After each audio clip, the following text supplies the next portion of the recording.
سبحان اللہ وبحمدہ سبحان اللہ العظیم۔ بسم اللہ الرحمن الرحیم۔ ان رسول اللہ صلی اللہ علیہ وسلم قال من قال رضیت باللہ ربا وبالاسلام دینا وبمحمد رسولا وجبت لہ الجنہ، او کما قال صلی اللہ علیہ وسلم۔ سنن ابی داود کی یہ روایت ہے اور شیخ البانی رحمۃ اللہ علیہ نے اس کو صحیح کہا ہے، جس میں اللہ کے نبی صلی اللہ علیہ وسلم نے فرمایا کہ جو شخص کہے میں اللہ کے رب ہونے، اسلام کے دین ہونے اور محمد صلی اللہ علیہ وسلم کے رسول ہونے پر راضی ہوا تو اس کے لیے جنت واجب ہو گئی۔ سبحان اللہ۔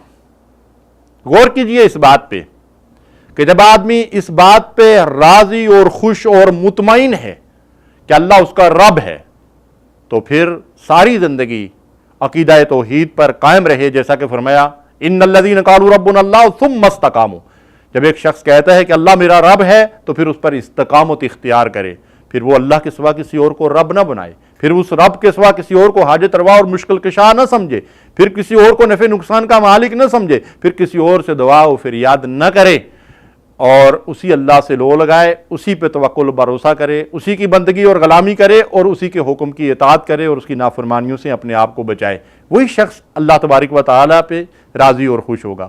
اور پھر وہ شخص جو یہ کہتا ہے کہ اسلام میرا دین ہے، اسے اپنی ساری زندگی ادخلوا فی السلم کافہ کے تقاضوں کے مطابق عمل کرنا چاہیے۔ ان الدین عند اللہ الاسلام، اللہ کے نزدیک زندگی گزارنے کا بہترین طریقہ اسلام ہے۔ اسلام کیا ہے؟ اللہ کی بندگی، محمد رسول اللہ صلی اللہ علیہ وسلم کی اطاعت، اور یہ بندگی اور اطاعت پوری زندگی کے لیے، کوئی زندگی کا گوشہ اور شعبہ اسلام سے باہر نہ ہو۔ اور جب ہم اس بات پہ راضی اور خوش اور مطمئن ہیں کہ محمد صلی اللہ علیہ وسلم اللہ کے رسول ہیں، جو تیسری بات کہی گئی، تو پھر ہمیں اپنی عملی زندگیوں میں اس بات کا جائزہ لینا چاہیے کہ محمد رسول اللہ صلی اللہ علیہ وسلم کے اللہ کے رسول ہونے کے معنی مختصر الفاظ میں کیا ہیں؟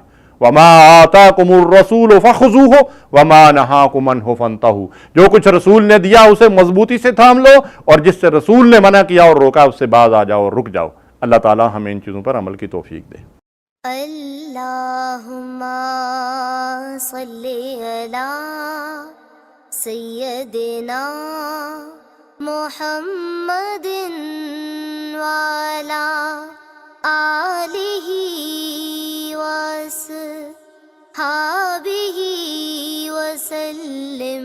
اللہم صلی علی سیدنا محمد وعلی آلہ وصحبہ